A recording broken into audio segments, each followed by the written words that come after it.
Hello, cats and kittens, felines and felidae, humans and variant humans, and every race, class, and subclass. Welcome to another episode of Brainy the RPG Cat. Tonight, we have a very special episode. We're going to be doing tabletop lore, and we are going to be reading probably the first book that hasn't been an official 5e book. Specifically, we are reading Prowlers and Paragons, Ultimate Edition, that comes from Mobius Worlds Publishing. And so, a little bit of a long story brought all of us here. After the very generally known mass exodus from Wizards of the Coast, a subsidiary of Hasbro, I, like a lot of other streamers, chose to pick out a local, independently owned engine in order to run their tabletop actual play RPGs from this point forward. And so upon hearing how badly the entire Wizards Max Exodus was going, I decided to talk to some of my local friends, people that I previously know from Denver-based creative writing and tabletop conventions, and I happened upon upon Mobius Worlds Publishing, which is a label that I had passed by several times while I was at these conventions. I've met some friends who particularly enjoy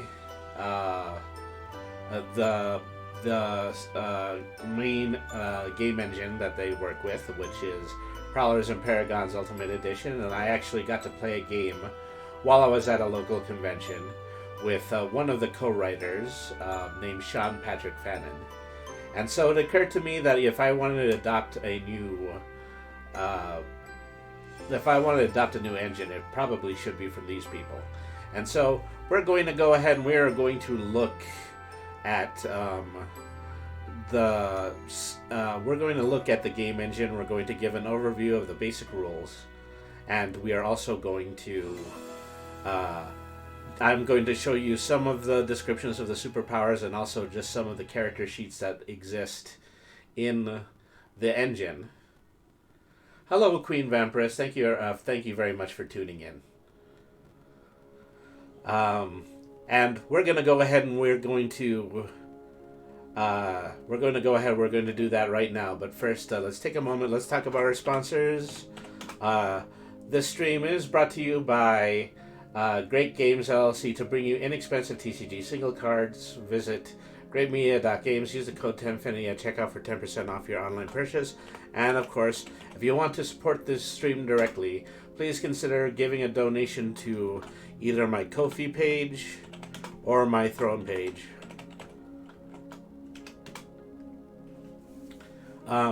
But the requests that I'm able to pick up from Throne and the donations that I get from Ko-fi helps to keep us on the air and supporting local books like the one that we're going to be reading tonight. And speaking of support, I have pinned a message to the very top of the chat.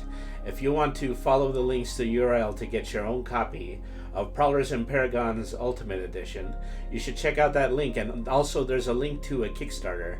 The Kickstarter is for Well of the Worlds, which is an upcoming module for Prowlers and Paragons that we're going to be discussing. Pretty soon they're going to have their launch of their Kickstarter, and that's officially going to happen on April the 4th. So let's go ahead and let's head over to the main screen. Let's start to look all of this stuff over. This is the Prowlers and Paragons Ultimate Edition episode of Tabletop Lore. Alright, so here I have Mobius Worlds Publishing. This is mobiusworldspublishing.com. And you can also see that this is under contributors and under Lakeside Games. The reason that this is a sub-label is because Prowlers and Paragons was originally written by Leonard Pimental, who runs his own label. which is called Lakeside Games. And so let me scroll down and just let me show you the book and show you the book description. So it is through Leonard Pimentel that Mobius Worlds Publishing is able to publish Prowlers and Paragons Ultimate Edition. This is the largest single starter book in the entirety of the set. And as you can pretty plainly see, that this is a superhero engine. Despite it being a superhero engine, there is an extreme amount of versatility in the game rules, as we soon will be able to, as we'll soon be able to see. And so it is a very versatile engine, and it's possible to make fantasy games, modern spy games, effectively any kind of games that you would like to make with it. And I've been privy to look at a few PDFs that have alterations to the rules. But when we were building the new versions of the rules that we were going to follow in One Shots from the Meowing Portal, we effectively were only using the rule books that were in this Ultimate Edition. So we're going to go ahead and we're going to read the description here. Pardon me. The world needs heroes. Super simple, super fast, super fun, super RPG. Prowlers and Paragons Ultimate Edition includes everything you need to create unique superheroes and play exciting stories right out of comic books and movies. Within these pages, you'll find countless powers and power options, extensive rules for gear, vehicles, and even headquarters, a massive assortment of animals and non-player characters, and extensive guidance to help game masters run the most engaging superhero games possible. Last but not least, this book includes 38 ready-to-play characters, heroes, and villains. Prowlers and Paragons Ultimate Edition was designed to be highly flexible, allowing you to play anything from street-level vigilantes to high-flying paragons with godlike abilities, from gritty, hard-boiled detective stories to four-color cartoon adventures. This edition expands the original to allow for many more options, while also streamlining the rules and making the game even faster and easier to run. Prowlers and Paragons Ultimate Edition is the only role-playing game you need to run any kind of superhero adventure you can imagine. In 2013, when the world needed heroes, you answered the call. You and your allies were all that stood between light and darkness, good and evil, right and wrong. You fought valiantly and sacrificed dearly, and you saved the day, but ignorance, greed, and tyranny never sleep. Once again, the world is in peril, hero. Once again, the world needs you to take a stand, join a fight, be a hero.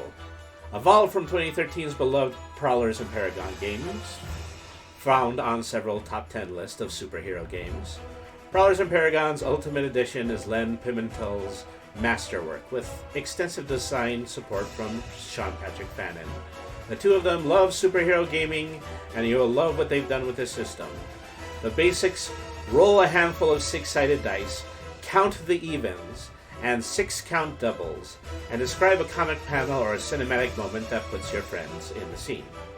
Prowlers and Paragon Ultimate Edition features easy, intuitive game mechanics with just enough crunch to be truly fun to play, player-empowering narrative, and shared descriptive experiences reflecting the best of 21st century game design.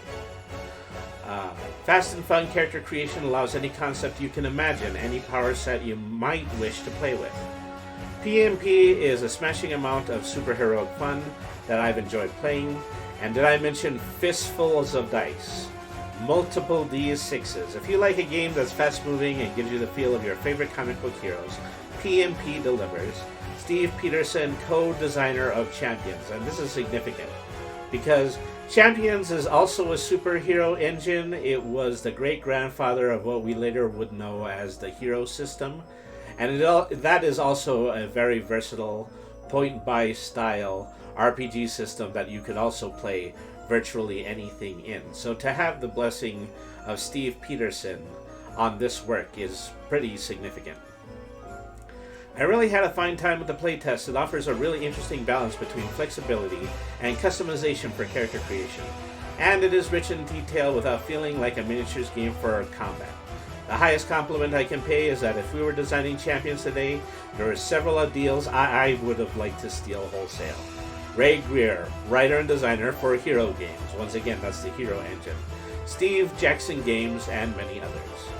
So, take it all the way back to the top here. This is Prowlers and Paragons Ultimate Edition. The core rule book is available through Drive-Thru RPG. And so effectively this link, if you were to go to Mobius Worlds Publishing, you would end up on Drive-Thru RPG where you can buy a version of this book, and you'll be able to get it as a PDF. You'll be able to get it as a paperback or a hardcover. These are print-to-order books. I happen to have the hardcover, but previously I had only had the PDF, which is probably what we'll be looking at during this stream. So, that is the description for everything that is in Prowlers and Paragons Ultimate Edition. I would also like to be able to read to you the Well of the Worlds page. And so Well of the Worlds is going to be an extension of Prowlers and Paragons. And the Kickstarter is going to begin on April the 4th. So this is a much different kind of game. This is going to be a mixture of fantasy and isekai. So mostly it involves, modern people in a fantasy setting. And so we'll get into the description and we'll show a little bit more than that. So let me see. I just want to catch up with chat for in a little bit. So you're going to be using this now. That's wonderful. Yeah. And, the people, I've spoken to several of the people who put this together only just today. I got my first opportunity to talk to Leonard Pimentel, and he has been very welcoming, and everybody else in the Mobius Worlds publishing community has been very interested and receptive to our ideas. So they're a great group to be able to work with. And if given that, in the current role-playing game environment, we might have to seek out any kind of licensing. I definitely would like it to be with this group, because these have been people that I trust. These have been people that I've met previously in local conventions.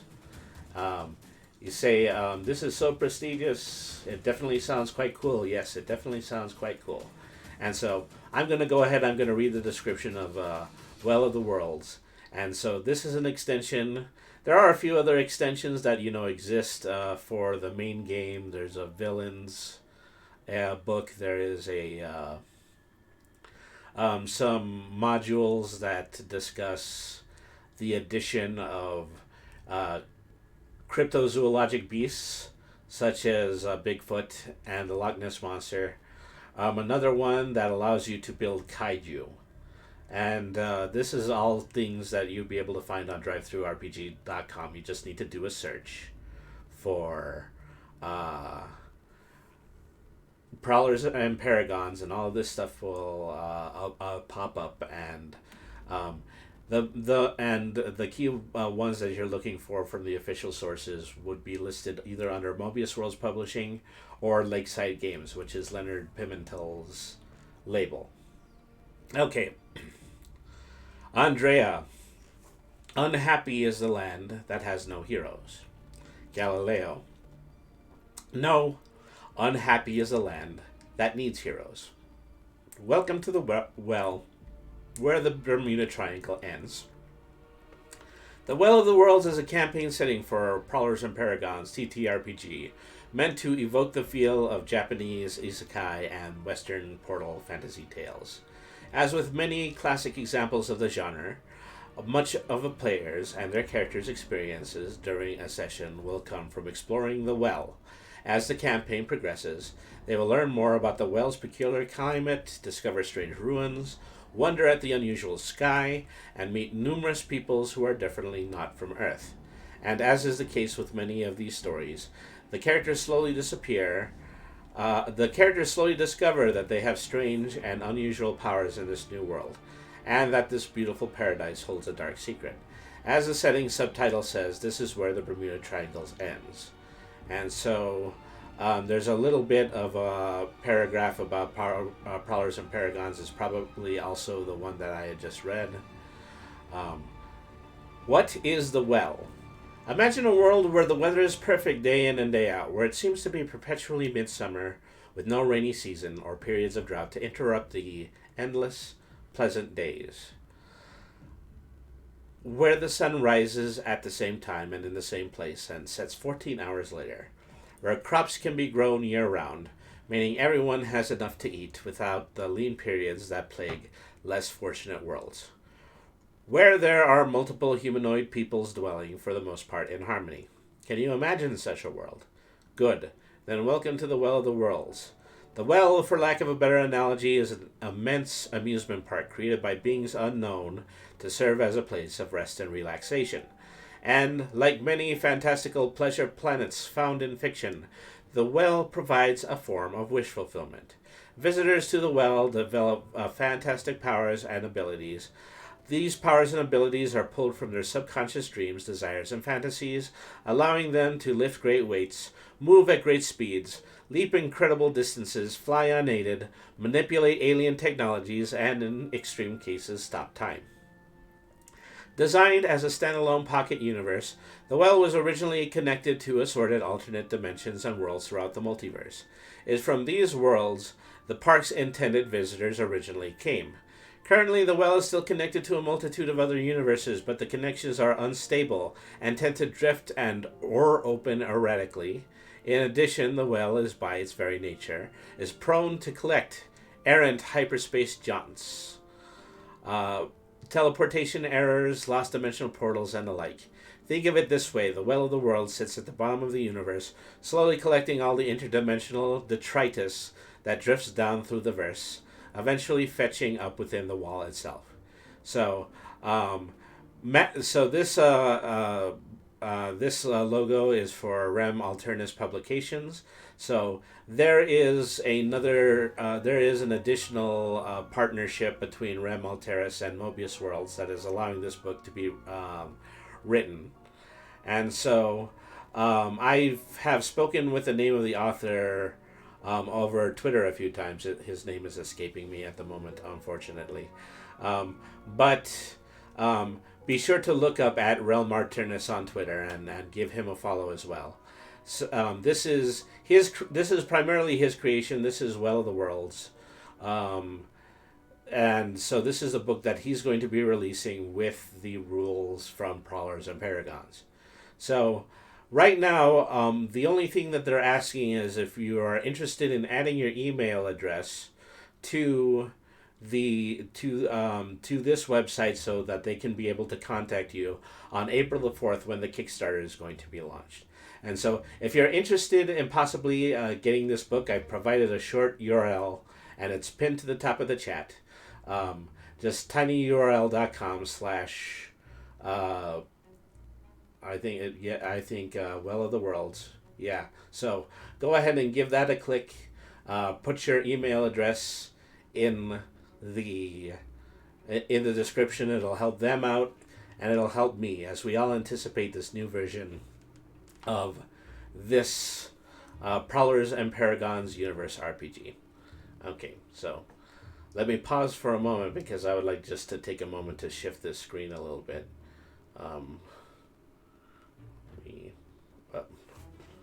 That's a bit too much. Okay, so right about here. Okay, so now we're going to go ahead and we're going to move on. And we are going to start reading through the actual manual. This is Prowlers and Paragons Ultimate Edition. So there is... So there's a lot to this single book because it is the starter book and it just kind of has an innumerable amount of suggestions for things that you can potentially do. Whoop. Okay, sorry, so still just budge that up a little bit there. And so there is a lot here, and I'm probably not going to be able to read it all in the 2 hours that I've allotted. But I'm going to do as much as I possibly can. I also don't want to talk too much about the game mechanics because I do want you to look at this book as a means in order to do a significant amount of creation. This book is going to be able to allow you to create, a versatile amount of tabletop RPG characters, and we're going to go through the information that you can use in order to create characters of all kinds. And so, since I've already been working on this with the gang at One Shots from the Meowing Portal, is my personal actual play team. They put together the characters that they previously wrote in 5e, and they were able to do it pretty masterfully. In addition to that, this is a 100% race agnostic engine. So you don't have to worry about selecting a particular race and having that race dictate a specific amount of stats and abilities that are going to be defined by race.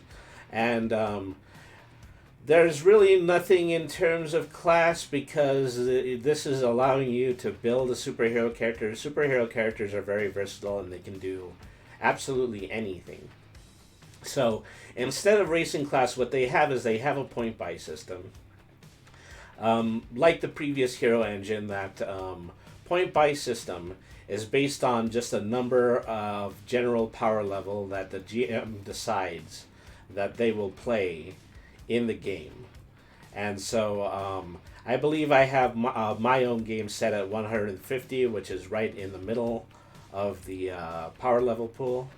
And well, we're going to go against those, take a look at those preliminary rules as we go through the rest of this book. So there's the back cover blurb right there. And so well, once again, credits: design and writing by Leonard Pimentel, additional design by Sean Patrick Fannin, additional material and assistance by Raymond Brules, Josh Hode, Bill Keys, Julia Myers, Jeff Orberg, Nasser D. Rodriguez, Joe Sepulveda, and Michael Serbrook. Editing by Carol Darnell, Josh Hode, Karen Siebold, and Jennifer Scheinfeld.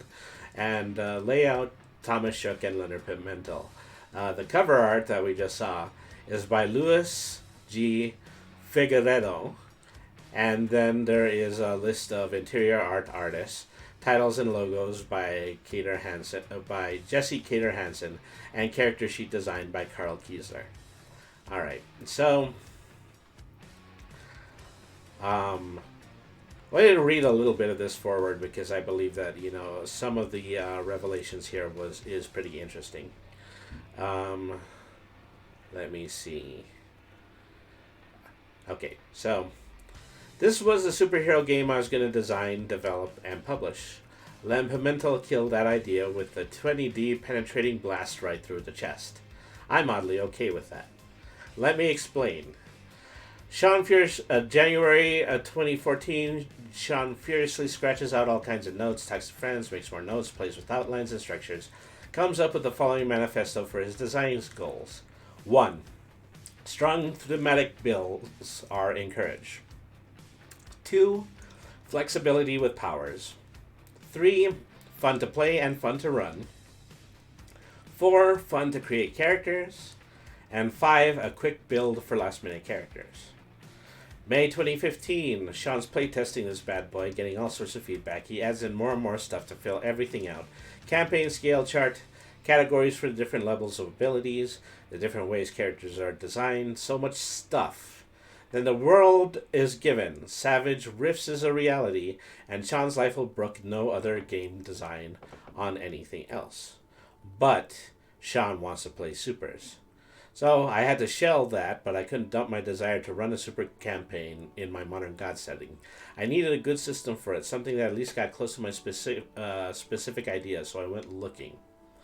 You have to understand what I was looking for, a super RPG rule system that somehow evoked all the great things I remembered fondly about Champions, specifically in the 4th edition era, which is when I wrote extensively for it, while also fulfilling the promise of easier access, fast-play gaming that is the hallmark of current game design, having a bit more narrative impetus as part of the experience, was another element of 21st century RPG thinking that I wanted to incorporate.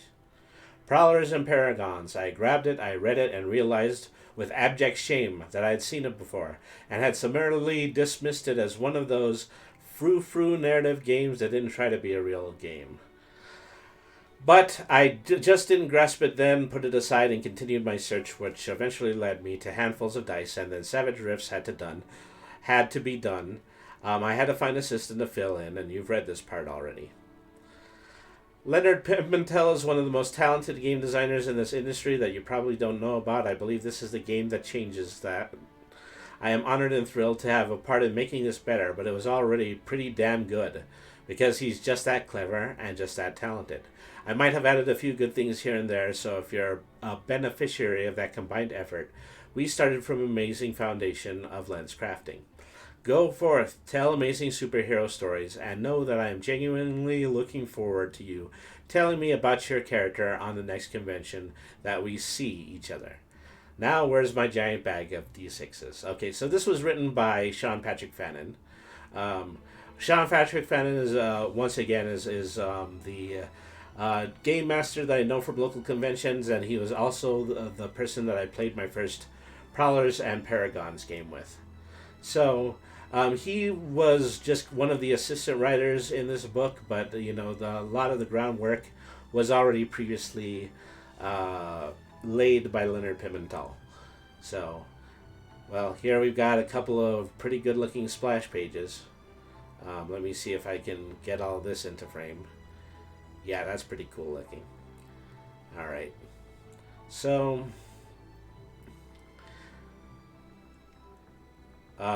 let me see. Maybe just skip the introduction. Welcome back. What is role-playing? Glossary of terms. All right, Chapter 1, the basics. Another great artwork here.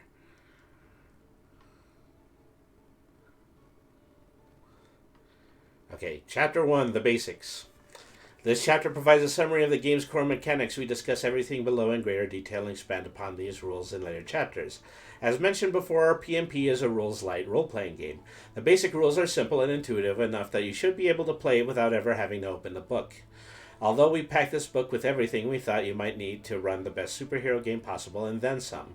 You can probably ignore much of this material and still run a great game. When you get down to it, the rules in this chapter are all that you really need. So, characters. Characters are the beings who populate the game world. They include the heroes run by the players and the non-player characters, or NPCs, run by the GM. NPCs fall into the two categories, enemies and other characters. Enemies are your bad guys, classified as villains, foes, or minions, depending on how powerful they are. All other GM characters are extra. Characteristics. Putting descriptions and other narrative elements aside, characters are defined by a number of mechanical characteristics, namely abilities, talents, powers, perks, and flaws. Abilities include agility, intellect, might, perception, toughness, and willpower.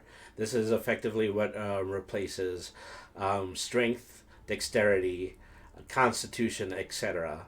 from 5e style games. And that's what I have to learn to call them from this point forward, is going to be 5e style games. Talents represent aptitudes and skills and include academics, charm, command, covert, investigation, medicine, professional, science, streetwise, survival, technology, and vehicles. You give these a score from 1 to 6, and that's basically how versatile you are in the skills that are described there. Powers represent unusual or truly superhuman abilities. Collectively are traits. Perks are social or societal advantages like fame and wealth, and flaws or weaknesses, physical, mental, or social hindrances of some kind. Unlike most characters, minions don't have these characteristics. As lesser enemies who don't merit that much detail, minions only have a single characteristic, threat, which they use for everything. So, as you can see, there's already an enormous amount of scalability when it comes to characters. Characters could be villains, they have a full character sheet. They could be foes, they can have a partial character sheet. Or they could be minions. All they would be given is a threat level, and you just kind of have to use your dice rolls in order to get over that overall threat level in order to beat them. They're very easy to beat. So powers and traits work very similarly. Powers are quite literally superpowers, while traits are just enormously significant talents and abilities. And we'll go over both of those in a minute. Okay, so trait ranks. All abilities, all talents, and many powers have a rank that indicates how developed they are or how they compare to other traits. Although not technically a trait, the threat characteristic possessed by minions also has a rank that works the same way. Trait ranks are measured in dice. The greater the rank, the more dice a character has in that trait. For example, a character with 4D might is stronger than one with 3D might, who is stronger than one with 2D might, and so on. Ordinary people have ability and talent ranks of 1D to 6D, but superheroes often have higher trait ranks. Now, the fact that all of these ranks and all of these levels and all these numbers are noted as being a 3D, a 4D, or a 2D should give you an indication about how you're going to be doing your dice rolls in this game. So, we've already stated that this is a multi-D6 engine. Nothing is used except for D6s in your dice rolls. So as a result of that, any single score that you have for any ability is going to be rolled upon by using that number of D6. If you have a character that has 4D might, that means you would roll 4D every time that they would have to do a strength check or an attack that involves strength. And so that's probably just a simple example. We'll get into more complex concepts in a moment. Challenge rolls. Anytime you attempt to perform an action whose outcome is uncertain, you must make a challenge roll to see how well you do. Your challenge roll determines who earns narrative control and gets to describe what happens in the game world. Things work a little differently in combat. But when you aren't in combat, challenge rolls generally determine who narrates the outcome of an action. When making a challenge roll, you roll a number of six-sided dice equal to the trait that applies to whatever your character is doing. You get 1 success for every 2 or 4 rolled and 2 successes for every 6 rolled. Total your successes and then subtract the action's threshold from that number. When you're acting against an opponent, they first make their own challenge roll against you, and your threshold equals their successes. If you aren't acting against an opponent, the GM assigns a threshold. See below. Once you subtract the action's threshold from your successes, the result is your net success. The value determines who describes what happens, as indicated in the challenge rolls table. As used on this table, the actor is the person making the roll, and the opponent is the person resisting it. If the challenge roll is not being opposed by another player, the GM will act as the opponents. So, challenge rolls, net successes will give narrative control to the opponent. -1 to 0 will give you an opponent with an embellishment. 1 to 2 will give you an actor with an embellishment, and 3 or more will give you an actor. So this is a way in order to use dice to scale the challenge levels of the NPCs, the opposing characters that you're going to be playing. So narrative control is also something significant because the way that this is written is that emphasis is placed on effectively creating a comic using the turn succession in the game. So once again, if you have a 5e engine, this would be considered initiative, and initiative would be followed by a series of turns that culminates in one round, after which the second round would begin. In Prowlers and Paragons, that initiative turns into narrative control, and challenge rolls are ways in order to determine whether or not advantage will be with you or with the NPC who is controlling the villains. So, going through a round is giving everybody a turn, and then what you do afterwards is that you turn a page. This is the same as starting a new round. And so, when it comes to just using this kind of terminology, you can either use the standard terminology or you can use the Prowlers and Paragons terminology. It's a lot more fun. And so, probably with my more recent recordings, I have used standard terminology, but I eventually do want to get to a place where I am discussing page turning and everything like that, because it might be able to help me to create a significant amount of theming when it comes to my role-playing games. Okay. Thresholds. Whenever you perform an action opposed by another character, your opponent makes a challenge rolls to resist your efforts, and their successes become the threshold of your roll. If another character is not resisting your efforts, the GM assigns a threshold based on the difficulty of your action. The GM should consider both the difficulty of the action and the conditions under which you are operating when assigning a threshold, using the thresholds table as a guide. So, so this is effectively the same as challenge levels. Difficulty is easy is a threshold of 0, average is a 1, hard is a 2, and so on, until we get to daunting, brutal, inhuman, superhuman, legendary, and godlike. So everything that has a challenge level of 12, that's mentally where you have to figure that they are the alpha, the omega, they are moving mountains, they are parting the ocean, and there are certainly characters of that scale in superhero scenarios. Embellishments. Whenever embellishments are allowed, the party who doesn't have narrative control can add to the other person's narration in some small but meaningful way. An embellishment should be a clarification or an additional detail that expands on the original narration without contradicting it. Embellishments can't render the original narration untrue or true, but are effectively meaningless. So this is an optional rule. This effectively just kind of takes a little bit out of the GM's hand, and it allows the players around the tables in order to create embellishments, which means it changes the narrative just the tiniest bit in order to put things in their advantages. And so O.S. Devon says this makes me think of inspiration. So inspiration is a slightly different but also quite significant part of this engine, and I'll talk to you about it in just a moment. So compromises, they go with embellishments. Whenever someone has the right to embellish your narration, you can offer a compromise. That means you agree to describe a less than perfect outcome for your action in exchange for them giving up their embellishment. Both sides might agree to the final narration in order to have a compromise. This takes us to combat. In combat, time is broken down into pages. A page equals a few seconds of time passing in the game world.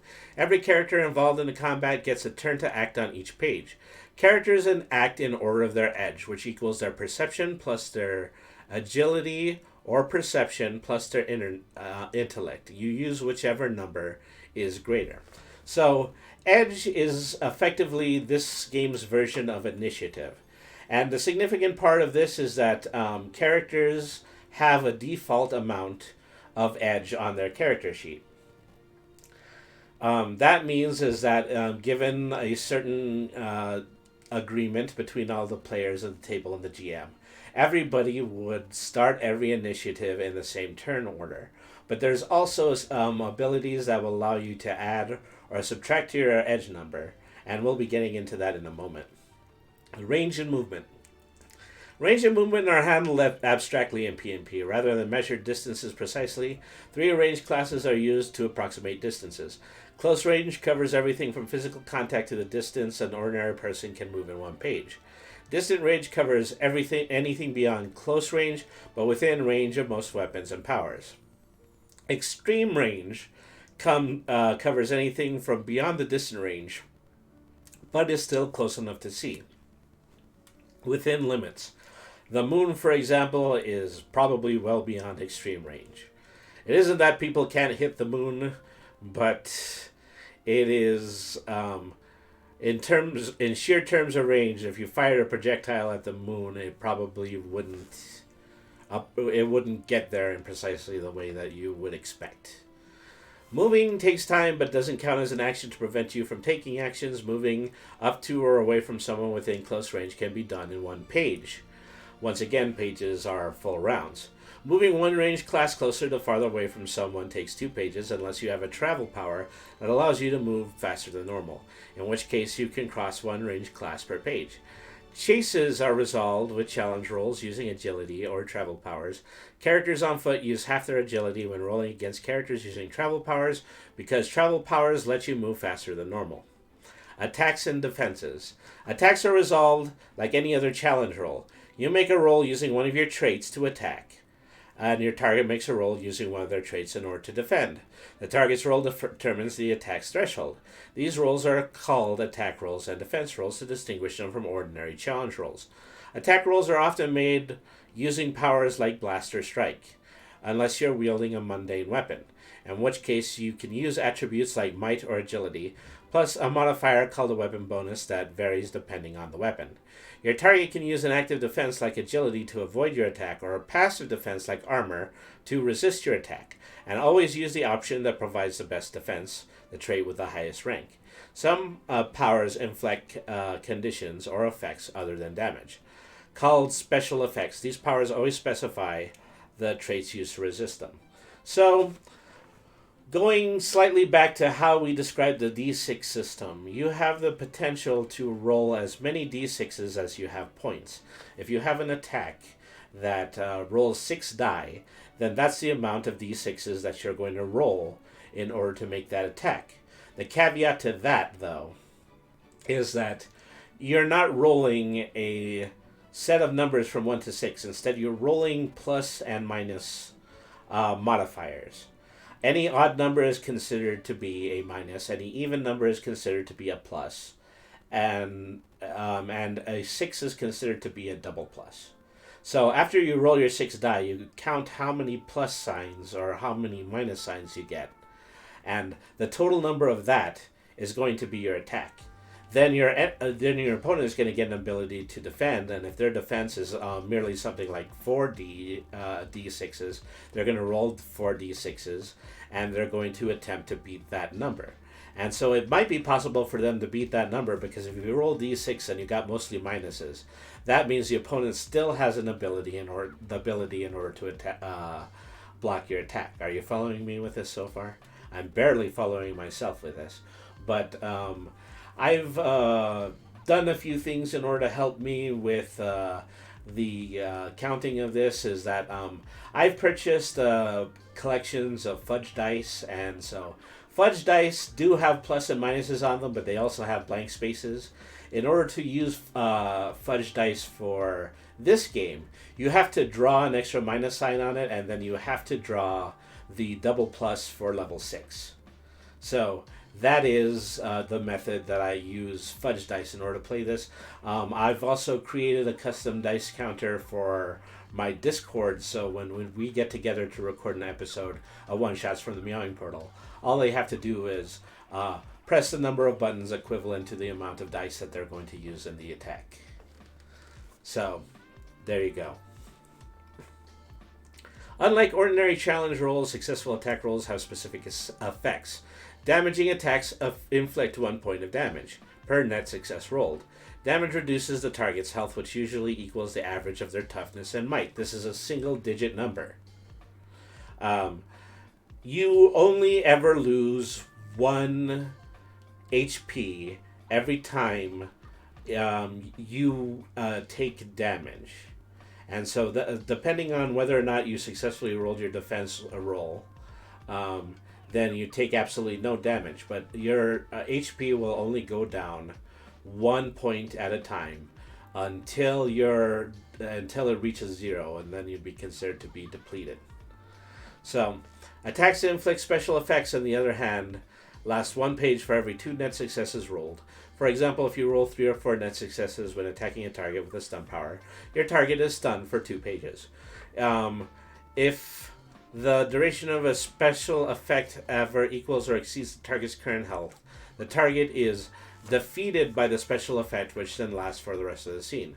So there's a lot of special effects, and there's a lot of special conditions that are involved with using certain kinds of powers. And of course, stunned is one of those significant defense. We're going to look into a little bit more of this in a moment, specifically when we look into the specific character profiles that are listed in this book. Resolve and adversity. So this is a key part of this engine, and it's also very, very fun to play, especially when you're in a very ramped up situation like a battle. Resolve and adversity. Heroes begin every game session with a certain amount of resolve. Generally, the more powerful you are, the less resolve you have at the start of every issue. However, there are various ways to earn extra resolve, most of which involve making heroic sacrifices or role-playing some of the more super-heroic elements of your character. You can also earn resolve by letting your character's flaws get the better of you. Resolves are the game's narrative currency. It can be spent to do things like add extra dice to challenge rolls or re-roll a dice roll completely. Buy lucky breaks, recover them from attacks. Although enemy NPCs don't use resolve, the GM has something called adversity that works in very much the same way. GMs begin every issue with 1 point of adversity per hero, and like players, they can gain more over the course of the game depending on the player's actions and other factors. So, we had previously mentioned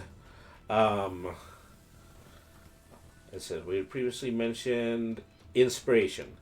This is this game's version of inspiration, and what's significant about that is that you have multiple opportunities to earn multiple inspiration points during one turn. So your character will start with a base level amount of adversity that is written in their character sheet. That depends on, just kind of how strong the total amount of their power output is going to be. If you're an incredibly powerful superhero with a lot of superpowers, then you don't start out with any adversity. Your adversity is a 0. But if you're a character that's, basically using their wits and using basic using basic human abilities, then you're going to have more resolve, and that allows you to even the score with characters that are more superpowered. And so anytime while you're in the process of role playing and you're describing your movements and you're describing your character's actions, then the GM are going to award you additional points of adversity in response to how you role play your character. In Prowlers and Paragons, since it's a superhero game, we're mostly looking for good deeds. Is that whenever a player character actually does something that can be read as noble, then the GM will give you a point of resolve for that. Also, if you actually do role play your character's flaws, these are These are 3 additions to your character sheet about how your character can potentially be a bad actor.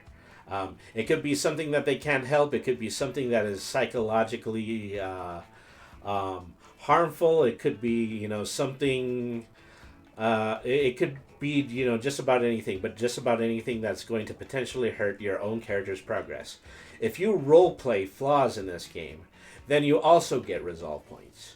So you're taking the good and you're taking the bad. Is that when you're playing this game, you think about the things you can do that are noble, and you can think about the things that you can do that are harmful. And if you do either of those things, you're going to get resolve points. And so this ramps up spectacularly. Is that it's possible to gain up to 12, 14, 18 resolve points during one playthrough. And once you have resolve points, you can spend them on anything. You can add extra dice to a roll. You can re-roll. You can. Some of the superpowers in this game require you to spend one of your resolve in order to use that superpower. And so that applies to maybe some of the more extravagant superpowers in this game. So, resolve is a tremendous part of this game, and so it is important to, role play in a way where you're handing out lots of resolve, and then as a player character, you're spending a lot of resolve. So, it's pretty good artwork here. So, I think some of these are going to be on the character profiles that we're going to see later. So yeah, we're probably going to be reading about some of these characters in detail. Okay, Chapter 2, Characters. Character types. There are 5 types of characters: heroes, villains, foes, minions, and extras. Heroes are the characters run by the players. The GM runs all other characters, so they're sometimes called non-player characters or NPCs. Villains are superpowered adversaries whose diabolical schemes the heroes spend their time trying to thwart. Foes are lesser enemies, characters important but not powerful enough to merit individualized attention, but not enough to make them true villains. They typically serve archvillains as henchmen and henchwomen, but usually report to the archvillain's lieutenants, who are often villains in their own right. Minions are nameless foot soldiers who attack heroes in groups and get knocked out around like 10 pins when the heroes run out of bubblegum. Last are the extras, characters who would be allies, enemies, or something else entirely. So, I've already talked pretty significantly about the scale here, is that, of course, your heroes are your player characters. Your villains have character sheets that are just as big as the ones, that are just as big and detailed as the ones for the heroes. Foes have a slightly smaller character sheet that, just slightly more abridged because they're going to be a much lesser threat than the villains. And then minions are shock troops. So minions are Cobra soldiers. Minions are putty patrollers. They're the red shirts in Star Trek. Just anybody that you can imagine is going to be pretty soundly beaten by a superhero. That's what the minions are. Henches, shock troops, whatever you choose to call them. And it's more than likely, you might end up using the term henchman. So minions are only given a single threat rank, and the threat rank that they have is going to amount to the total amount of dice that they're going to roll for any action. So, once again, civilians would roll a 2D, bruisers would be a 3D, professionals a 4D, then elites, enhanced, and super. So, depending on how strong you want to make your minions, you give them that amount of dice, and bada bing, bada boom. Don't have to worry too much about the shock troops. The following unique characteristics are common among comic book minions. As noted above, they're just guidelines. Feel free to create your own shorthand for your minions. Okay, so these are a list of concepts. Animals. That's pretty clear cut. Automatons, range shooters, and unique minions. Minions that have a special ability. And then extra characters who are, of course, civilians, NPCs, characters that are important to the narrative, but not particularly part of the the engagement between the GM and the players. So character creation. So once again, since there is nothing in the terms of creating specific kinds of races or classes, you really have to think outside of the box and be the most creative person that you can possibly be when it comes to creating your character. So, you approach it in the same way that if you're a creative writer and you're trying to come up with a concept for a superhero, you come up with the basic idea for the superhero. You think about what their characteristics are, consider what kind of weapons that they would use, consider how strong they are in both a normal and a superpowered situation, and then add any finishing touches, particular design traits, interesting elements of their detail and their backstory and their past. Devin says, "Oh man, one could totally run a Venture Brothers campaign." Absolutely. Venture Brothers is a show that just runs the whole scale between super spies, slightly more adept human characters, and full-blown superheroes. So it would be perfect to run under Ultimate Edition. So rule number uno: if you want to break this game, you can. This is a superhero game, one that lets you play anything from an ordinary guy with a serious crime grudge and low impulse control to what can only be described as a demigod. Although we've done our best to balance everything, PMP offers an almost infinite number of power combinations and permutations. That's a lot of ground to cover. As a result, we have Rule Uno. GMs are the final arbiter of what is allowed in their games, and they can restrict or completely disallow any power or a combination of powers for any reason whatsoever. So now we're getting into the realm of discussing what the overall power level that you might want to set as a GM. So this is a chart of power levels. If you're running a street level campaign that's just mostly humanoid characters doing things that might only be slightly advanced, then you're going to cap the total number of points for the point buy system to 75. And you're also going to limit a trait cap to 8D, which means that any ability that any character has can't exceed 8 dice. A low level campaign would give you more hero points. You would be given 100 hero points, and then your trait cap would be 10D. I would recommend this for creating something on the scale of Spider-Man or Daredevil. A standard campaign, probably your X-Men level campaign, would require 125 hero points and a trait cap of 12D. And I've already mentioned that in my own campaign, I am keeping things at standard level. So right in the middle of the potential power level pool. High-level campaigns have 150 hero points and a trait cap of 16Ds.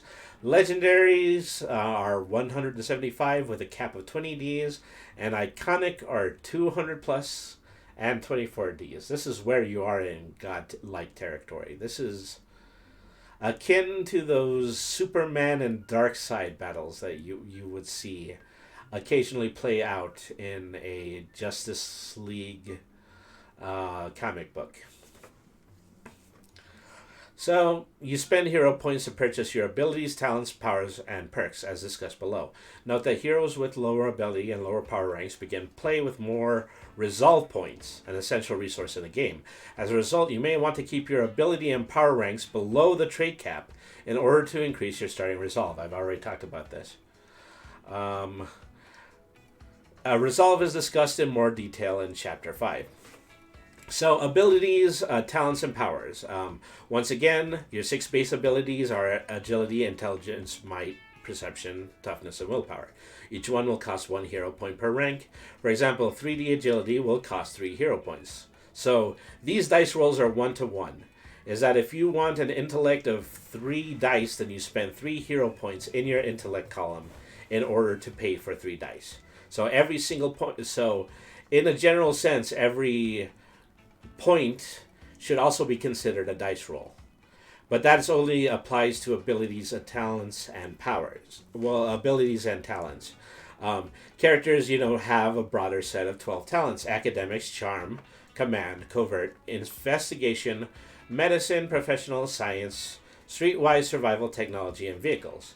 So this is just kind of a more specific descriptor of how your characters have a tendency to use their abilities. So everybody gets this specific trait list, and each one costs 1 hero point, and everyone will cost 1 hero point. For example, 60 charm costs 6 hero points. No talent can have a rank lower than 1D or higher than the game's trait cap. Ordinary people have 2D in every talent. So you can make a DM's choice here, and you can say that your talents and abilities are limited to 6D. And that just kind of creates a baseline, the baseline of a slightly superhuman character that isn't going to exceed the amount of the trait cap. But that only applies to whether or not they use their agility or whether or not they use their medicine or professional skills. So powers works a little bit differently, because in order to gain 1 rank for a specific power, you have to pay multiples of single hero points. So some superpowers are exactly like the abilities, is that one hero point will allow you to buy 1 rank in that superpower. But if you want to buy a power like flight, and so this is their example. Flight costs 1 hero point for a rank, so 10d to flight costs 10 hero points. Mind control, on the other hand, costs 2 hero points per rank, so 10d mind control will cost 20 hero points.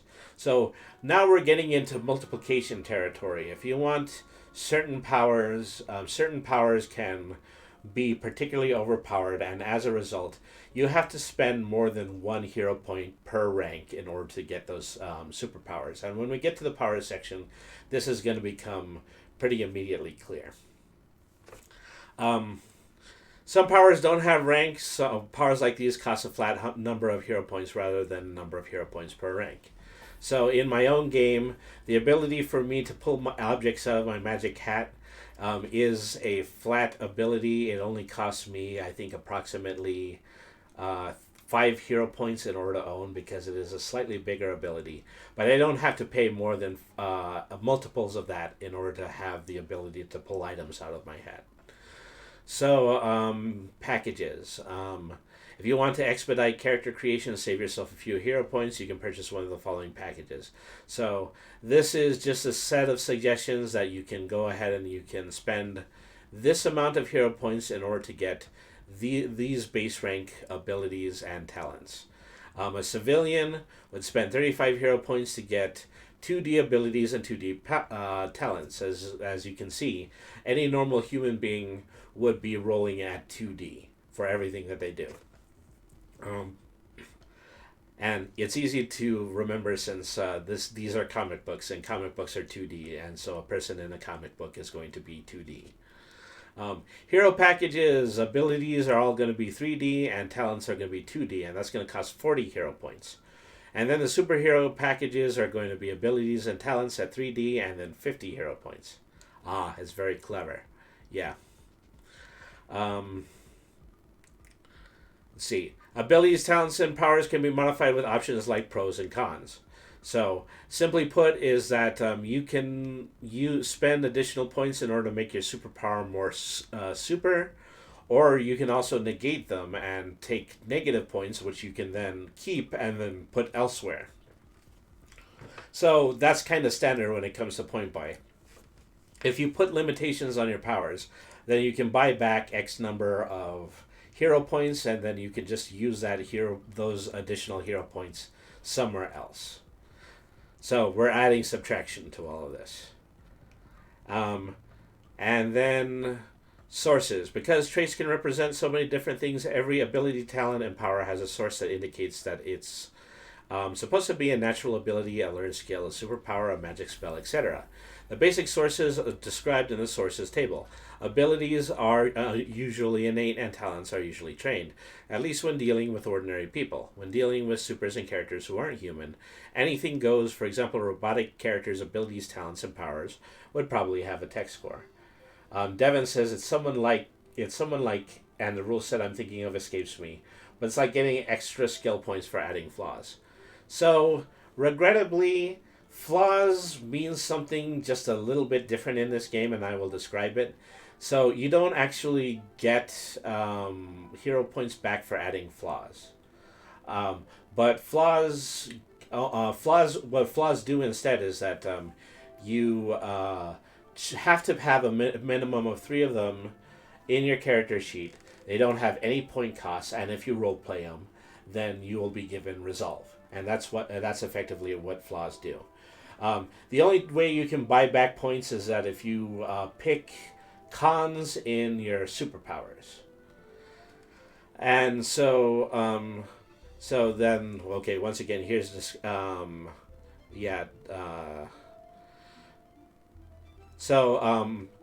perks do cost hero points if you want to add them.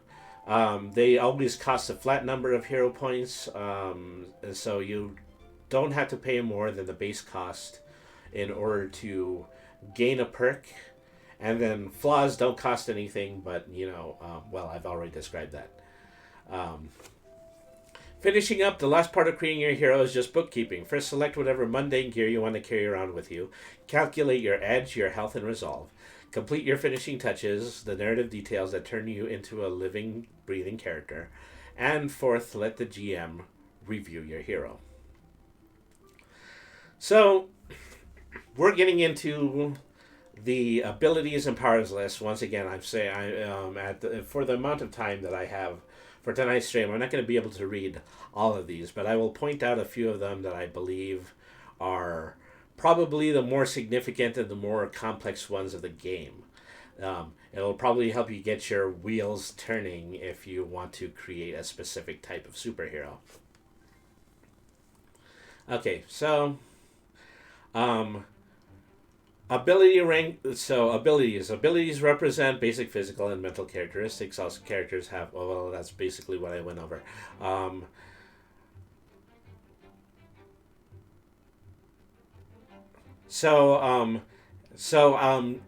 In taking a cap of ability ranks, this is something that I already described before. If you have impaired abilities, it's going to be 1D, and if you have peak abilities, it's going to be 6D. So that's what the scale is. A character with 6D intelligence is going to be really, really smart. A character with 6D agility is going to have average human levels of movement. If we want superhuman movement, then we're getting into the category of powers. And so this is a weight chart. Okay, so weight, it goes from 1D, 50 pounds, all the way to 24D, which is the ability to lift a megaton. Some characters are much stronger than they're skilled in combat. If that describes you, you can apply the Overkill Con to Might. This unique con lets you buy your might at half of the price. This is effectively how you create a character who is immensely strong but severely limited in their ability to strategize, like the Incredible Hulk. However, whenever an opponent uses an active defense against your close combat attacks, their successes are doubled, meaning that people who have stronger loadouts in terms of doing things like active defenses, range attacks, or things like that, the brute option is going to be penalty.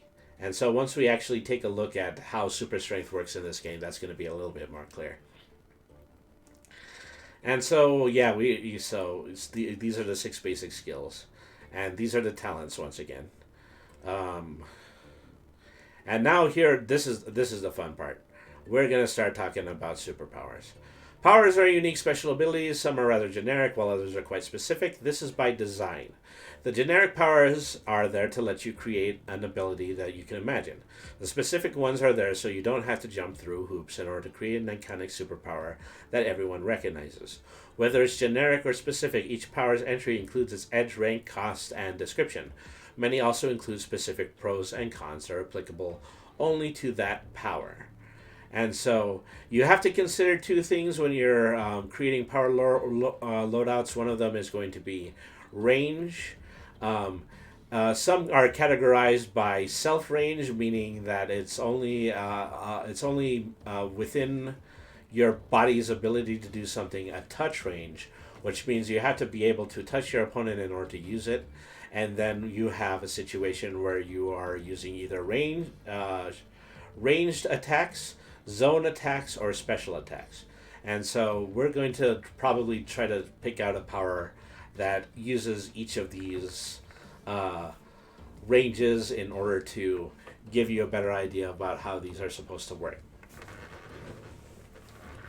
And finally, power rank, baseline rank, and so I've already described this, is that you need to use X number of points in order to gain 1 rank in a superpower. So this is the single list of powers in this game. And so there's an enormous amount of them. This is just a list that's alphabetical. But in addition to that, it just kind of has... in this PDF, I'm able to click one of them and I'm able to go immediately to the page that has these powers. So let's start looking at the specific descriptions. All right. So let me see. I think they start with super speed, but I'm not entirely sure. No, probably not. So they have a speed chart here. Once again, it runs from uh, 1D, which allows you to go 25,000 miles per hour, or 12D, which allows you to go 100 million miles per hour. An alternate form will uh, create a mundane, powerless secret identity version of your character. Um, the talent pool here is that if you're going to transform back into a street level secret identity or alter ego, then then you're going to reduce yourself to a cost of 4. Whereas if you're an iconic character, then you would be at a cost of 24. Um, So no matter how many forms you can have, you only have one pool of resolve. Use the lowest resolve among your various forms as your actual resolve. So having 2 forms, will create a character that is going to be reliant on using that superpower in order to gain anything, and therefore will still have their base level of resolve. You don't get a second resolve for having a human form. That's basically what that says. Okay, so so as I go through this list, I'm going to read some of them, and I'm also going to just look at some of the point areas below it so that I can provide accurate descriptions of different kinds of powers. So we have animal control. You have the ability to make animals do what you want for the powers duration for making an animal control roll against their willpower. Animal empathy. You are empathetic. Have empathic understanding with animals. Um, Basically, animals, have a tendency to be drawn to you. And so this is one of the default ranks. It only costs 1 hero point to add animal empathy because it's virtually a human power. So, suppose you spent X amount of years working in the Humane Society shelter. That would give you animal empathy. Um, Animal mimicry, you can mimic animals, gaining their powers at the lower power rank of your power rank. This is similar to a character like Vixen from DC Comics, is that you have the ability to gain animalistic abilities for 2 hero points per rank. So once again, 2 hero points would equal one dice roll for the ability to have animal mimicry. So there's 2 pros to this. The first pro is enhanced animal mimicry. Whenever you mimic an animal, you can use your power rank in place of its highest rank trait. You can do this for only 1 trait per animal. For example, gorillas have 60 might and toughness. If you use 10D animal mimicry to mimic a gorilla, you can give yourself 10D in one of those abilities. So if you have enhanced animal mimicry, effectively what you're doing is you're adding your base strength to the animal form. Whereas if you didn't have it, then if you were to use the same attack, then you would probably be limited to the attack of the animal that you morphed into. And also selection, which also costs +4. You can mimic more than 1 animal at a time using the best traits from among all of the animals you're mimicking. This lowers your effective power rank by 1D per extra animal being that is mimicked at the same time. So you can mimic more than 1 animal at a time. So you get to be a combination of 2 animals. You can be a snake bear. You can be a walrus marmoset. You can be... there's a DC character who has this as their power, but I'm having a hard time remembering what their name is. And this is especially bad because I know that I have them on my wall somewhere as one of my multiple superhero posters. But at any rate, that would be effectively be what that power would do. Turn yourself into a gorilla with snake arms. Every time you bite somebody with your snake hands, then you're going to be able to inflict a poison on them, assuming that poison is already on the snake's character sheet. Animation, you can animate images and objects, bring them to life until the end of the scene or until you dismiss them. Animated items, images step off the page, screen, or wall and surface on which you found them and grow them to actual real world size. Draw things, you can bring them to life. This costs 2 hero points per rank. Um, and so I'm trying to look in the paragraph to see how this is limited. Um,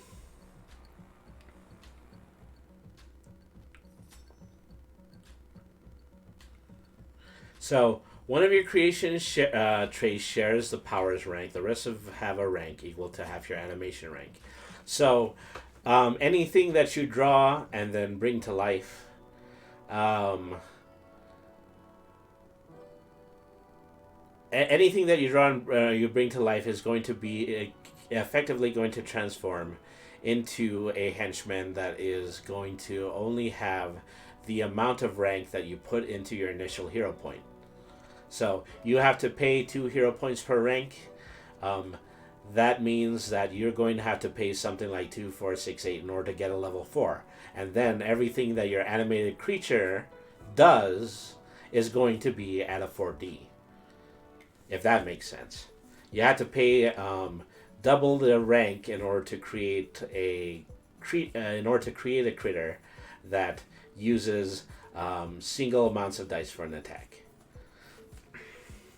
Okay, so armor, baseline rank, half of your toughness. So effectively, just using something like metal armor or personal amount of toughness will cost you 1 hero point each. And so you will start by applying half of what your previous toughness score is going to be. Well, actually, let me double check that because I don't think that might be right. If you have armor or personal force field that repels damage, you can use this power as a passive defense against physical attacks and energy attacks, regardless of the type of damage that they inflict. You're completely immune to such attacks, so spending 4 hero points in order to get 4D armor effectively means that anybody who rolls a 4D attack aren't even going to be able to touch you. And so there are 2 cons when it comes to armor. One of them is that it has to be activated. The power represents a defense you have to activate, like a personal force shield or a body coating. The other one is reactive. This power represents something like bracers or a shield that you use to block or deflect incoming attacks. So if you actually have something physical like a shield, or if you have Wonder Woman's bracelets, then you can take this penalty in order to limit your armor to that particular part of your body. So let's get out of the A's a little bit. So the rest of them are astral projection, attune, and aura. Blasting. So I'm sure a significant amount of people are going to have blast as their primary range attack. And I'll explain that to you. And so it's quite obvious. It only costs 1 hero point per rank. Effectively, the amount of hero points that you pour into it is going to result in how strong your attack is. I personally have a D8 in my blast attack. I'm using it in order to replace magic missile. So the ability to do a ranged attack and then have it settled into a D6 means that I will always roll 8 dice it's actually a D8. I'll always roll 8 dice every time I attempt to blast somebody. And so there are 2 pros and there are 2 cons here. You can block. If you want to add to your rank, you can make your projectiles block. That means you throw projectiles for the express purpose of canceling out other people's projectiles. And also people's physical abilities. You have melee, a pro, is that if you want to use your blast attack as a melee attack, then you have to add this +2 to it. The first con is called subdual. This afflicts subdual damage. I need to look that one up really quick. Hold on a second. What does subdual mean? Subdual, an act of subduing, which means is that you add the effect of subduing an opponent when you add. Oh, well, hang on. It inflicts subdual damage. So I guess that means you're effectively using that as a power to subdue rather than a power to attack, which actually changes the effect of what the attack has. And another con is for weapons. If you just want your blast attack to come from a weapon, then you can take a -1. So blending allows you to change your color to match your environment. Blinding eliminate target for a power's duration by making a blind roll against their toughness or one of their active defenses. Blind fighting means that you don't need to rely on your sight in order to be effective in a battle. And so blink is effectively it's somewhat similar like bamfing that Nightcrawler does. You have the ability to move in and out of reality, phasing in and out of the physical world, rapidly changing your size and your shape. And so then we have boost, raising the rank of one specific ability, talent, or power. So this one is just a this is something that you can take for some extra points that will raise the rank of one specific ability. So here we have powers that are only here in order to enhance other powers. And the con to that is adding rage. You can take 2 points back if the power only activates when you get really angry. However, your intellect and all your talents drop to 1d as long as you remain angry. So once again, this is creating a character like the Incredible Hulk, is that as a result, your power is going to go up. But your ability in order to do any other basic standard ability is going to go down. It makes sense, yeah. I think you might have already said that. Sorry about that. Okay, so buff, spend a point of resolve, and so this is significant because this is one of the first powers that require you to use your resolve. You can spend 1 point of resolve to bolster yourself and granting a 1+1d bonus on all challenge rolls for the rest of the scene. So this is similar to the Bardic ability, Bardic Inspiration, is that if you're capable of doing this at a certain amount of range, anybody within that range is going to gain a +1. We also can spend an extra 6 points in order to get greater buff, which increases the bonus provided by this power for 1d per extra point of resolve spent up to a maximum of 3 points. Meaning that if you were to spend 3 points of resolve instead of 1, then you would be able to increase it by 1d within a single turn. So, clairvoyance, that's self-explanatory. Clouding minds, communications, the ability to detect, receive, and store and transmit communications. Constructs, creating and manipulating constructs of solid force. This effectively turns you into the artificer or somebody similar to one of the characters from Overwatch, or basically just the person who is the engineer in a game of Team Fortress 2. Danger sense. Doesn't necessarily have to be spider sense. Queen Vampiress is saying bye. Have a good night. Take care. So thank you very much for tuning in, Queen Vampiress. I appreciate you for being in for this. And so, well, once again, danger sense, just the ability in order to sense immediate danger in front of you. Also costs 1 hero point per rank. Which means that, depending on how many hero points you put in this, depending on how many hero points on it, the stronger your ability to detect danger is. Which means that if your villain were able to roll above you, they might be able to mask that. You use this power instead of perception when making rolls in order to detect danger and when determining your edge. Okay, darkness, filling the space around you with darkness.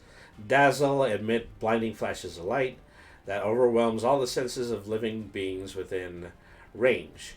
And a con to that is deafened, which only affects sound.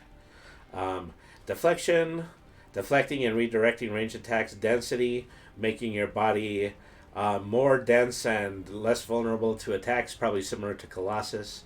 Um, detection, detecting the presence and pinpointing the location of something, a particular type of energy or matter. Determination allows you to just add one extra point of resolve for every 5 hero points you put into determination. So automatically your character is going to start with one more point of resolve than they would if they were baseline. But that costs 5 additional hero points. So if you have the 5 hero points to spare, you can just give yourself an additional determination. You can give yourself an extra resolve on top of the ones that you would ordinarily have. Dimensional travel allows you to travel to other dimensions. You have to spend an action to use this power, so it's slower than blinking. And so that requires 6 hero points, and that's, a default rank too. Dispel, free an object from any power that has an ongoing duration by making a dispel roll against the power rank. Draining people, duplicating people. It is duplicating people is a default rank, but it costs a whopping 25 hero points because the sheer amount of just power crunch you would have by creating multiple duplicates of yourself. It's enormous. So elemental control, you can create and control one type of energy matter for phenomenon. So if you want to be a person who controls fire, water, earth, and effectively turn yourself into one of the benders from Avatar, you pick out elemental control. It costs 3 hero points per rank, so 3 hero points is 1 level in it. So you want to build this up with a significant amount of hero points. You probably want it to be at least at level 4. Because at a level 4, that means you would always roll 4d every time you try to control an element. So you can also take a pro, which allows you to create matter. Similar to a character like Firestar from DC Comics, you have the ability to create... you have the ability to create an element and then just allow that element to exist from that point forward. It's like, putting together a whole bunch of atoms, creating a stone that's literally made like fire and burns like fire every time that you touch it. Something that is permanent. Just permanent and just a standardized version of matter. That gives you the ability to create the matter. And then a con that is called only control, which limits you to using an element but prevents you from creating it. Instead, you have to rely on whatever is available within range. Emotion control, energy absorption, ensnare, evasion, extra limbs allows you to have 2 or 3 extra limbs, a prehensile hair, a prehensile tail, tentacles, 3 hero points per rank. Allows you to gain a plus 2d bonus to your attack and defense rolls when grappling. And the GA may also allow you to apply this bonus to other actions that could benefit from having extra limbs, such as climbing and swimming. So flight, we already discussed flight in the introduction. There's lots of pros and cons you can take when it comes to flight. You can move faster than light in outer space, allowing you to cross interstellar distances. That's the pro. It's called space flight. Con would be gliding. You're not really flying. You're just traveling at a slow descent back towards the ground. Another con would be levitation or sliding. Surfing on slides of matter or energy. That's similar to Iceman from the X-Men. Or actual wings, which limits you to any of the disadvantages that would come from actually needing a pair of wings to fly. Force fields, 1 hero point per rank. Probably one of the better forms of defense that you can use because in addition to creating the force field, you can also change a significant amount of the shape of the force field and potentially protect other people. Inviolent, whenever you raise a force field, you can spend one resolve to have the field repel not only direct attacks but also power effects. So you need to spend an extra +1 per rank if you want to repel powers that are of the same level that you spent in order to add Inviolate. Um, you can add +6 points to make your force field permeable, which means that you can still attack. You can still do attacks outside of your force field. You have to pay an extra 6 points if you want to do that. Otherwise, if you pull up a force field, that means you're temporarily taking yourself out of a battle. Cons mean it's collapsible. It collapses the moment it is struck by an attack or ward. Your power projects against mental attacks and effects rather than physical ones. This is immunity to any kind of psychic power. Okay. Different kinds of forms, and so lots of subclasses to this one, is that you can have an energies form, a gaseous form, a liquid form, or a solid form. Gestalt allows you to have alter egos flaws in order to assume this power. Gestalt is kind of similar to the earliest versions of Thor, or possibly Moon Knight. Effectively, it creates an alter ego that is completely unaware of what the hero is doing. Growth, hard to kill. So hard to kill limits your ability to be killed to specific types of attacks, like being beheaded, dissolved in acid, or tossed into a volcano.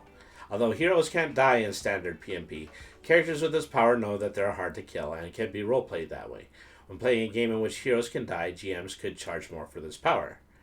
Okay, so healing, hibernation, hyper breath. So, just any kind of special elemental breath power. Illusions, immortality, immunity. So, inanimate. So this is particularly significant because if you want to play a character that is a construct, a robot, an undead, something that is different than human, then you have the ability to add this power and make yourself immune to physical attacks and powers that only affect living beings. So, once again, how you use this power is dependent on what you consider your power source to be. Sometimes it's just simply that you are an innate being. Sometimes it's because you are utilizing magic. You are a psychic being. You are a superhuman being. Or you're an artificial construct like a clockwork being, a robot, or a sentient program. Say, I've got it. You've got what? You've got the choice to be inanimate. I think that's what you meant. Okay, so invisibility, irritant, allows you to fill the area around you with an effect like a sandstorm. Anybody in the area will suffer a -2d penalty to all challenge rolls. And then the ability to understand languages, including a pro, which allows you to be a hyper translator, instantly fluent in any language you encounter, or a polyglot, which means that you have a natural talent for languages, and you can master new languages in about a week or so. Is hit with beams. So you can add leaderships. Leadership is a flat cost of 6 hero points, and as long as you can see and communicate with people, you can spend a free action to let any of your allies reroll 1 challenge roll per combat scene. So if you do have an honest-to-goodness leader, you can use that leader in order to get your teammates to reroll without having to spend a resolve. And now you can manifest miniature nuclear fission explosions. Oh, well, there's superheroes like that. It's what Captain Atom does. And become hyperdense, granting him a localized gravity well, but if he uses it too long, he superheats. Absolutely. That is a fantastic idea for a superhero. And so just depending on, how you can build that, using the rules in the superhero set, you can absolutely do that. You can role play exactly what you described, and can more or less tear apart his own atomic structure. Yep, absolutely. So I do think there's a separation of powers. I think we're closing in on it right now. Life drain, lightning reflexes, luck, control of machines, martial arts, master of disguise, master chameleon, allows you to take on the properties of objects you touch for the rest of the scene. Mind blast, mind control, and somehow this is also different from shape shifting. Nullify, create a dampening field that nullifies abilities, talents, and powers of all characters within range. Omni power. Between 3 or 5 hero points per rank, you possess a versatile ability that lets you mimic other powers at this power's rank. You can mimic any number of powers per this page, and you can switch between them in an instant. But each use of this power also lowers your effective Omni power rank by 1d for the remainder of that page. These are characters like Mimic from the X-Men or Super Skrull from the Fantastic Four that just imitate other people's superpowers. And so, let's see. They have multiple examples for that. If it's through Arsenal or gadgets, gizmos, or quantum controller sensors, or because of sorcery. Phasing makes you intangible. Plasticity, of course, allows you to mold yourself into different shapes and squeeze through tight openings. And so that is also different from stretching. So, you would probably have to take both of those if you want to create a character like Plastic Man. Polymorph allows you to turn living beings into harmless or helpless animals like frogs, sheep, and statues. Portable storehouses. So once again, I have already described this power. Is that it's a flat rank of 6 hero points, allows you to just have a portable dimension with you that you can pull out anything that you have available as a possession. And then we have possession, which allows you to possess the body of other living beings. Power absorption. Whenever you're hit by an attack, you have the ability to absorb the attack and then use it and throw the attack back, similar to Bishop from X-Men. Power mimicry. Precognition, which is the ability to tell the immediate future. Preparation. Effectively, this is a Batman ability. So it is a flat rate of 6 hero points, and it just gives you the ability to spend 1 resolve to make up a minor detail about the game role. Is that all of a sudden I remember that I packed my utility belt with anti-shark bat spray. That's effectively what preparation does. Sight screen allows you to use a sight screen instead of your willpower roll when defending yourself against normal attacks. Psychometry, you can pick up psychic impressions and glean information from physical objects. Touch something and then gain the immediate history of what that object has already been through. Quick changing, change your attire in an instant. Radar, regeneration, resistance, running, separation. So a lot of these are just very self-explanatory. Shockwave, shrinking, slay, oil slick, speak with the dead. And then specialty, which doesn't require any hero points, but it gives you these combat specialties depending on what you had chosen in your power section. So you've got lots of choices when it comes to here. If you're an acrobat, if you're a striker, if you're a tank, if you're an executive, if you're an explorer, and if you're an infiltrator. And so using this is key when you're when you're building profiles in the very lowest power level campaigns. Ones where you're effectively playing human characters.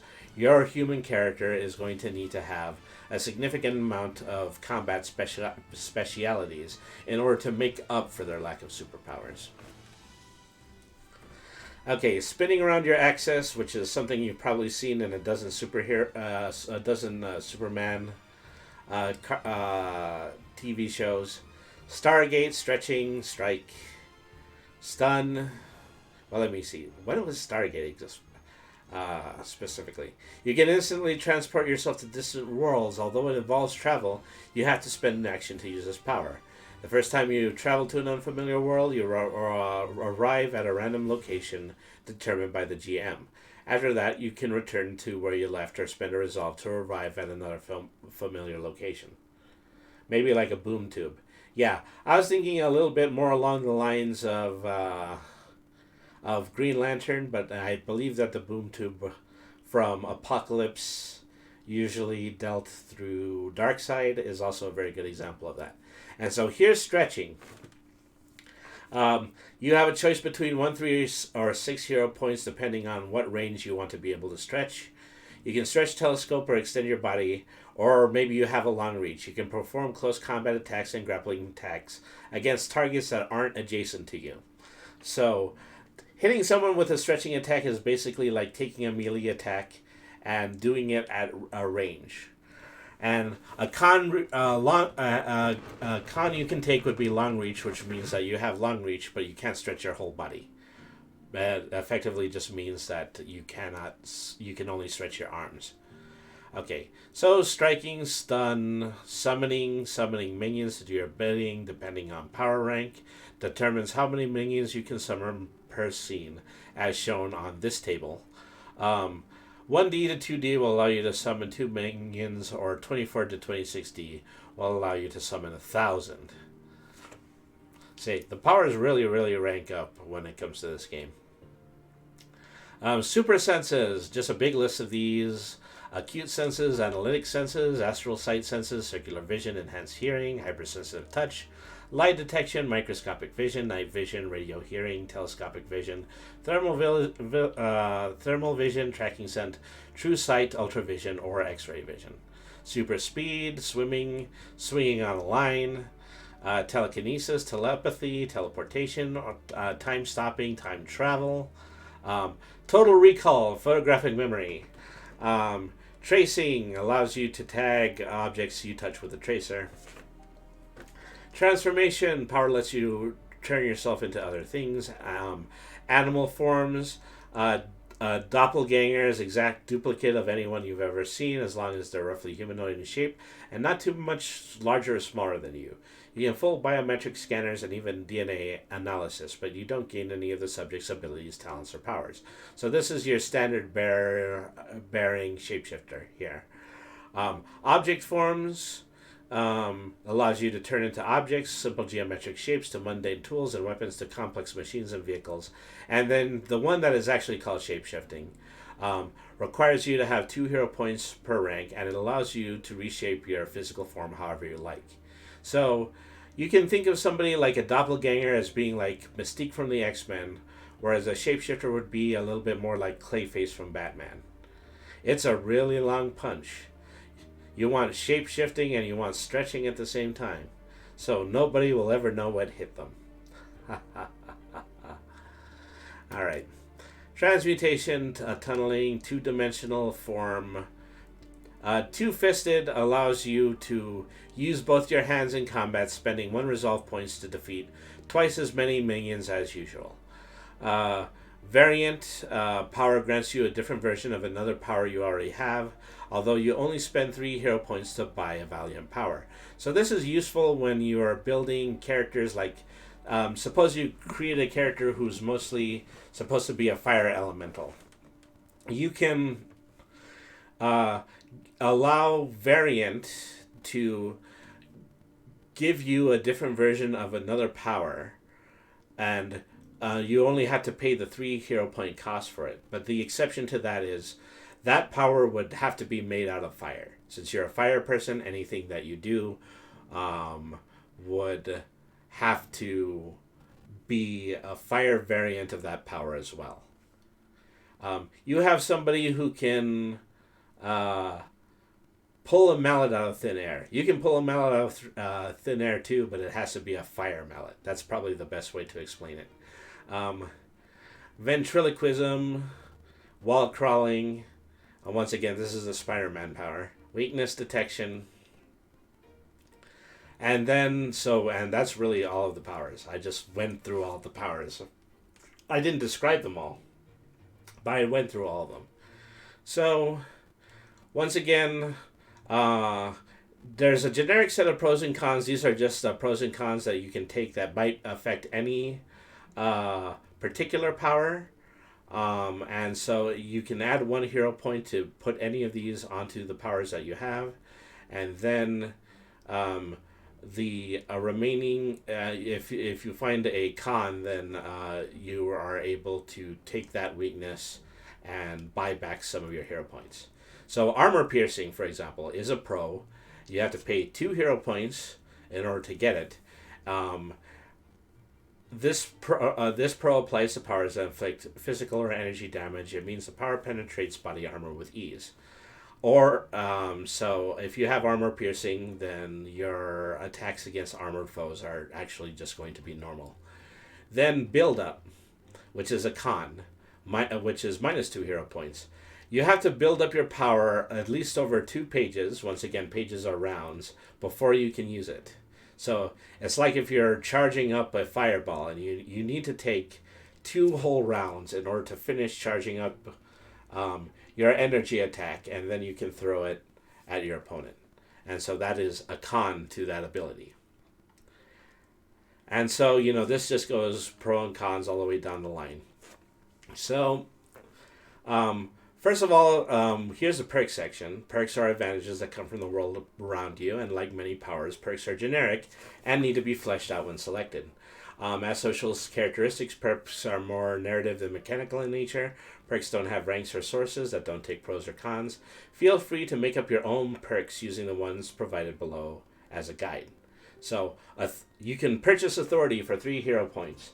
You have more authority, rights, or social power than the average person. This include things like access to secret government installations, diplomatic immunity, top secret security clearance, authority to arrest and detain people, or just being a member of a nobility or ruling class. So you have to define traits more than you have to define superpowers. And it's still, however, you do still have to pay the hero cost in order to add these to your character sheet.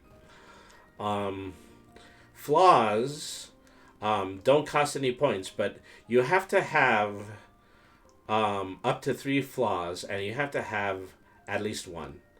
I went ahead and I had all my players take three flaws. Oopsie.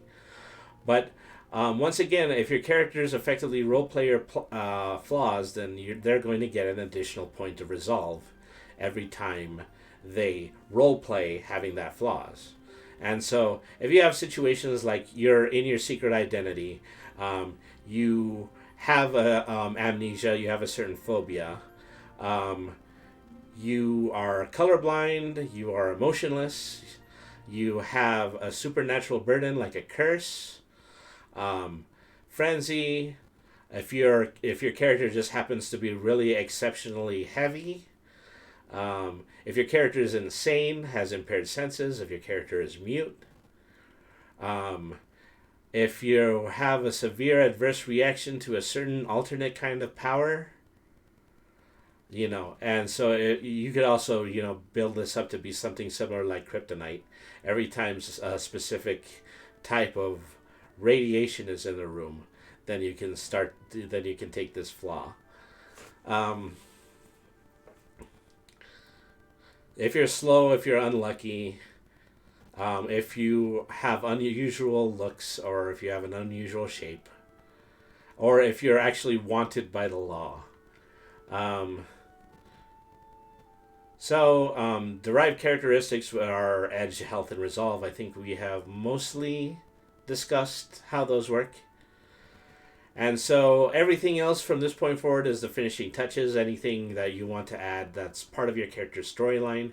Having these things in your character sheet are helpful because this is a much more role-playing centered game than any 5e edition game. Role-playing your character is going to allow you to get certain perks and is going to allow your GM to grant you the ability to do things based on how good your descriptions are. Once again, these are superheroes. They do amazing things, and once they do amazing, incredible things, then the GM will be in awe, and he will reward you with resolve points. So this is a list that has a random generator, and so yeah, everything from this point forward is just going to be in terms of add-ons. Okay, so this is another chapter discussing embellishments. This one is just effectively about the turn order that you engage in when it comes to combat. Let me see. So once again, going up to threat ranks. Well, okay, yeah, I already described that section with the minions as well. So this goes into slightly more detail, but it is also, just an enormous amount of the things that I described simply by reading the first chapter. So this is resolve in adversity. So this is equipment. So just to show you an example of how equipment tends to be an enhancement in this game, is that anytime that you equip an item to you, you are able to increase your ability at a rank that is equivalent to the weapon that is on the chart. So just to give you a quick example, there's a whole list of ancient weapons here, the kinds that you would only use in fantasy campaigns. If you have an axe, you use a melee. You add a plus 2d to your melee attack. So by owning an axe, you get to add 2d to any attacks that you make when you're using the axe. OS Devon says, I'm really liking this system. I'm really glad that you're liking this system. You're going to see, the whole depth of how we're going to be using it when we do future episodes of one-shots. So then they additionally provide a chart of modern weapons, advanced weapons, weapons that have specific types of effects allows you to brace, dazzle, ensnare, are flexible. Many of these are exactly the same as the ones that are in the powers list. There's a generic list of equipment, just things that allow you to add to your character for narrative or espionage-like enhancements. Custom gear. The features that you can add to certain kinds of gear at the addition of hero points in order to make these things stronger. Like you can spend 2 hero points in order to make a shield reinforce and increase the armor bonus provided by the item by 1d. So there's a difference between, having armor as equipment or having armor as a superpower. Having armor as a superpower costs a flat amount of hero points. And just the increase of armor, the more armor that you have, the greater increase that you're going to have on your hero points. But if you're just wearing plate armor, then you just get to add the bonus. But that bonus is limited to, how well you can move within the armor. Just very similar to in the way that it would be in a 5e game. You're wearing the armor, you're not using it as a superpower. Let me see. Vehicle combat. So vehicles work exactly like any other kind of battle in PMP. Specific vehicles have their own edge. Modified by your vehicles is modified by the vehicle's control. So once we see a chart of vehicles, we're going to see what your edge would be if you were riding a vehicle. Vehicular chases work just like those between characters as discussed in Chapter 4. So there are special rules when it comes to having one character chasing another, whether inside or outside of a vehicle. Attacking and defenses, damage and repair, and capital ships. Here's an example of several of the stock vehicles that are in here. Helicopter requires 25 vehicle points, so adding a vehicle, just kind of requires its own set of points. So the body of a helicopter is a 7D. It has a speed of 7D. It has control of plus 3D and no weapons. And it features a intercom system, flight, and is allowed to accommodate 4 passengers. To the Ratmobile. And so, once again, here are the charts of various air and space vehicles and various ground vehicles.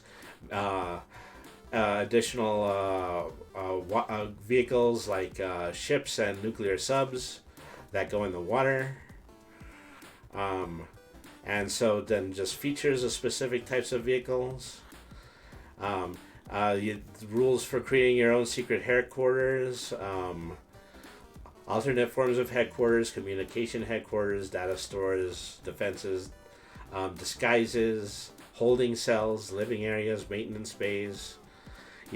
For people who really, really, really, really want to flesh out their character as having everything, including their own lair and their own vehicle. So, rules for environment. Heroes don't just fight evil. With your unique abilities, you're often called on to help the victims of natural and manufactured disasters. Events like avalanches, broken dams, burning buildings, collapsing structures, earthquakes, flash floods, mudslides. So, here's a table for natural disasters. In a situation where there's a natural disaster, then you can set yourself to have a certain amount of goals accomplished if you're able to save bystanders, if you're able to develop you're able to save bystanders, if you're able to stop something like similar to an avalanche or things like that. In a natural disaster situation, it might be impossible in order to save everyone and everything. So, in order to do a campaign with natural disasters, you effectively are going to be rewarding your players depending on how many goals that they can accomplish while facing a natural disaster. Hostile environments, extreme pressures and temperatures, ionizing radiation, and toxic atmospheres. It's possible in some areas to suffocate, and swimming, characters only travel as fast as half as normal and use half their agility when making movement-related challenge rolls while swimming. Leaping distances is abstract in PMP in the same way that ranged attack is and general movement is. But it can sometimes be helpful to create a more concrete idea of how far you can jump. All characters effectively have leaping at half their might for purposes of determining how far they can jump. However, you need to have spent hero points on the leaping power if you want to use the power as a means of long distance travel. Okay, and so we're continuing to describe just other environmental effects of some of the powers you might have. Lifting. Here's a chart for the overall amount of pounds that you might be able to lift. Scorching. Heat and electricity are common sources of harm, like falling. Whenever you're exposed to either of the energies, you suffer an attack that can only be resisted with passive defenses.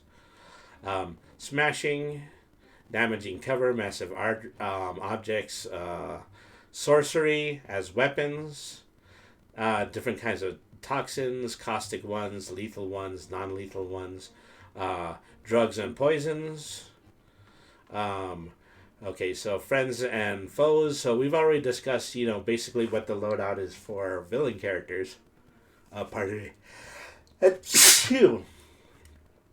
Here we have multiple charts of different animals. Oh, thank you, Game Knight 00, and thank you, OS Devin. You guys are always here in order to catch my sneezes. So the way that these are written out is that they have a power array here that would be similar to that of a henchman, somebody that is just below a full-fledged hero. And so they have lists of how you would portray these characters in a limited but still active way. An alligator, for example, has an edge of 6, a health of 5, agility, intellect, might, and then the power of armor, which is 5D, blending, which is limited to swamp camouflage, running, striking, super stances, and swimming. But if you're just going to use it as a minion, the only thing that you need to remember is this section right here. As minions, alligators have a threat of 5 dice. So if you're running an alligator as a minion, you're going to roll 5 dice every time that that alligator attacks. And that's basically the difference between having a character that's a specific henchman or just a shock trooper.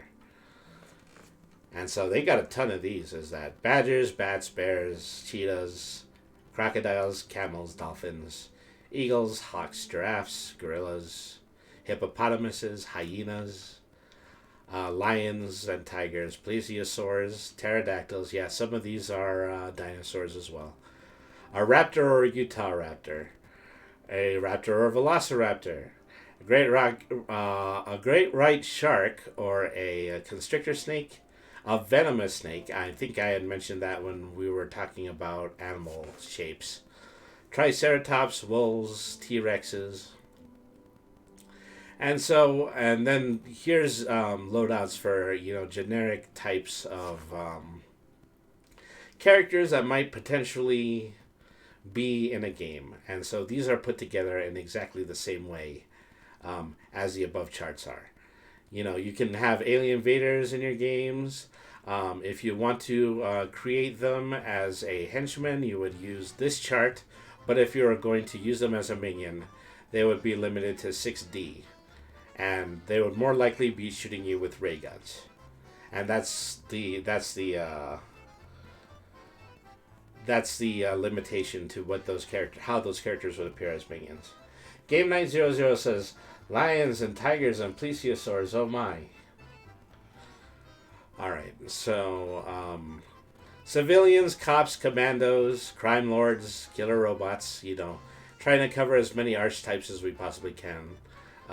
Ninjas, mooks, high-tech ninjas, soldiers, spies, vampires, werewolves, and zombies. And so,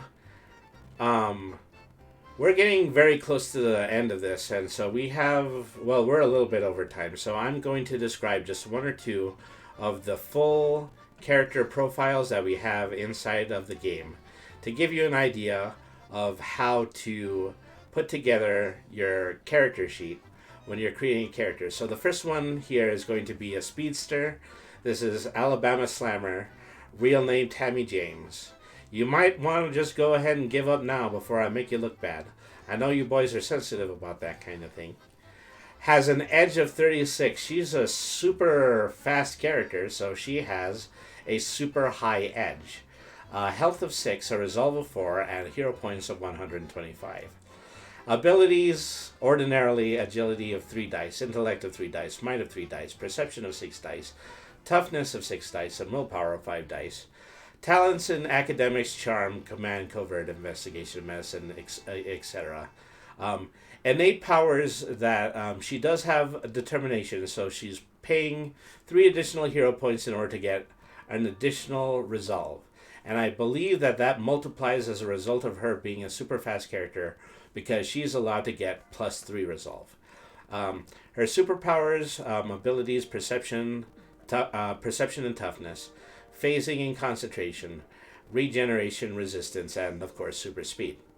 Resistance and super speed are both at 12 die. They're the highest powers they possibly can.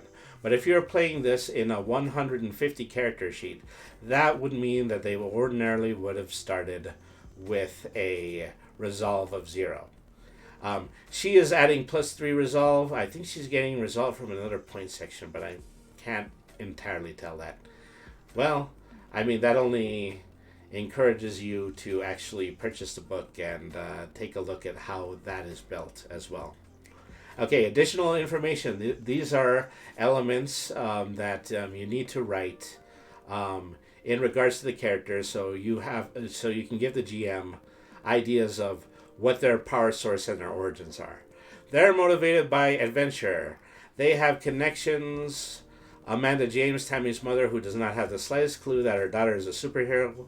Billy D. James, Tammy's younger brother, who in college who also doesn't know that Tammy is a superhero. Or Bubba Barton, Tammy's former boss turned surrogate father. Bubba owns the Bama Gator Bar and Grill where Tammy worked for years.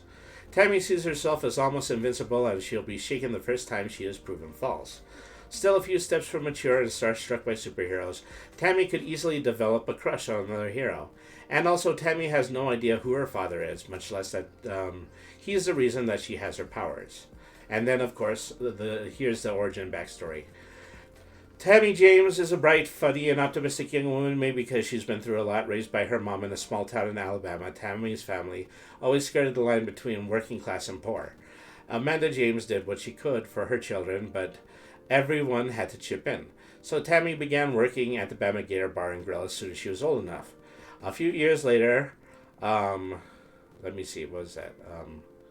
It was there a few years later that her powers blossomed. Bubba Barton, the former biker who owned the place, was getting ready to leave with the nice cash receipts when a pair of armed men entered the bar and demanded the money. Bubba handed it over, but when one of the gunmen took an interest in Tammy, Bubba broke a bar stool over his head. The other man panicked and started shooting. Tammy screamed, but then she realized that time had slowed to a crawl. Without understanding what was happening, she pulled Bubba out of the way of the bullets and disarmed both men in the blink of an eye. Since then, despite Bubba's worried attempts to talk her out of it, Tammy has been living the superhero life and loving every minute of it. So, there isn't an explained reason why she has her powers. However, she still does have some concept of where her powers derive from. Abilities are perception and toughness, and then phasing requires concentration. That means she has to concentrate whenever she tries to phase through an object. And that's basically what you mean when you apply power sources to these characters.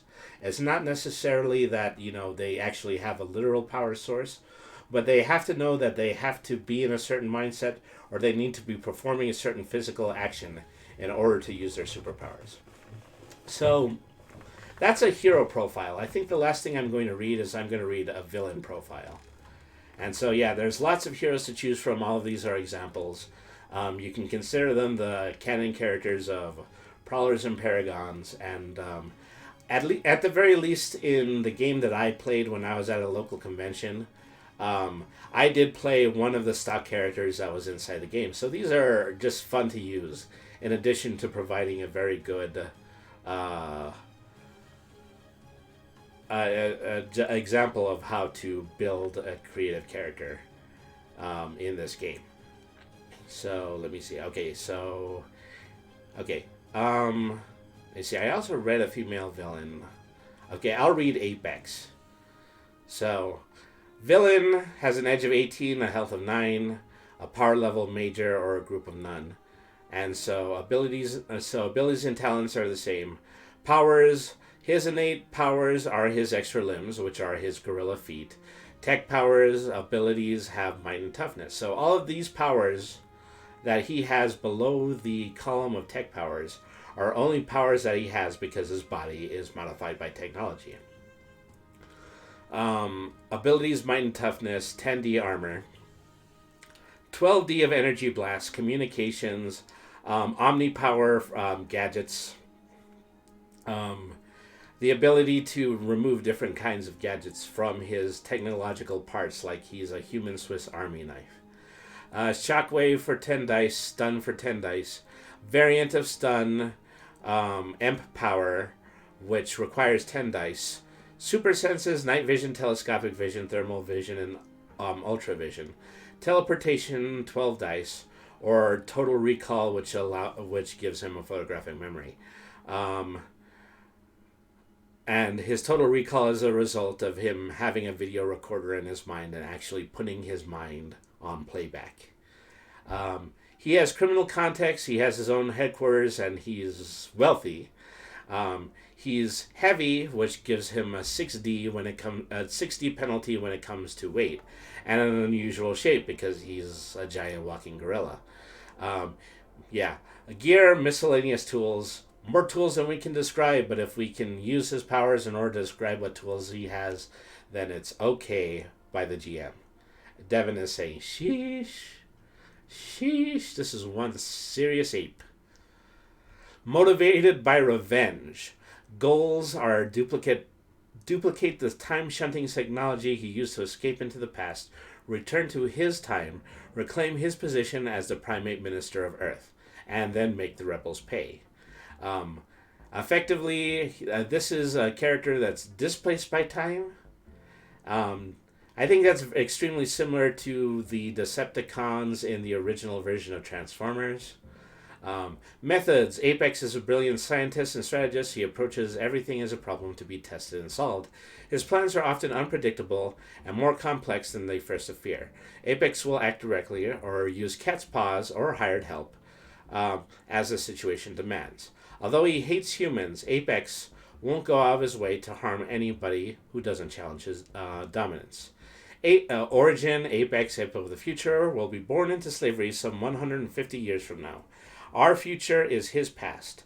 By the time Kershak 10.0 was born, the science of genetic manipulation had advanced to the point that animals were the dominant source of cheap disposable labor.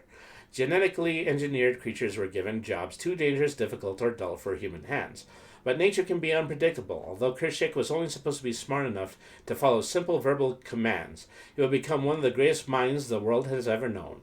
He would also grow to hate humanity for enslaving his people. Kershak's revolt began sometime after his 12th birthday. The war was long and costly, but in the end the animals prevailed, and Kershak became Apex, Prime Minister of Earth. Under his leadership, the animals flourished where humanity was enslaved. However, this did not sit well with many of Apex's followers. The rebels never wanted to be oppressors, they wanted to be free, but the Primate Minister would tolerate no dissent, and those in favor of freeing the humans were shown no mercy. That was Apex's undoing. The people had just shaken off one master, they weren't about to accept another.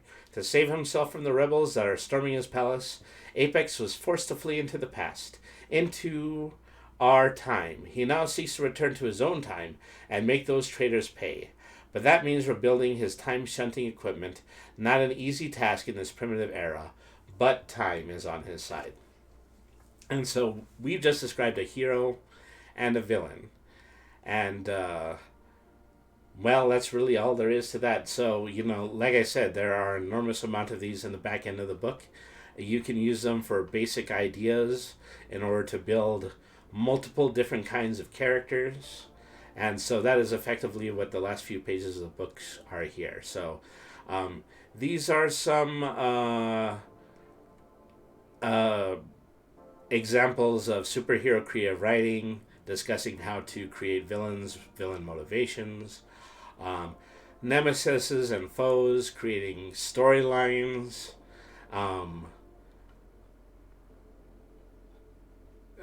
creating specific kinds of scenes, creating scene distinctions, creating extra characters, NPCs, and sets,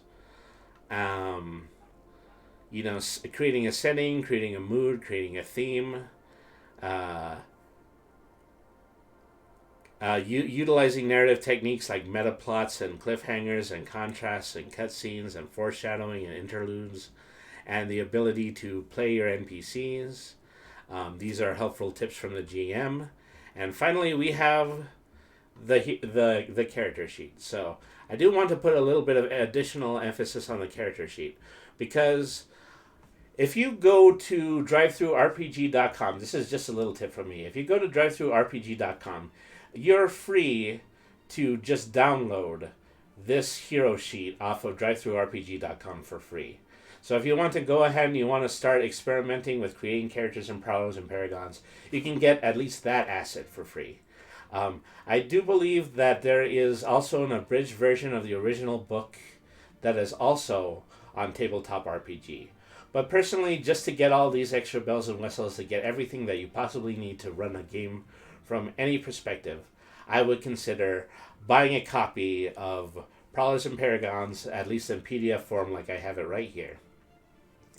So, that concludes my overview of Prowlers and Paragons.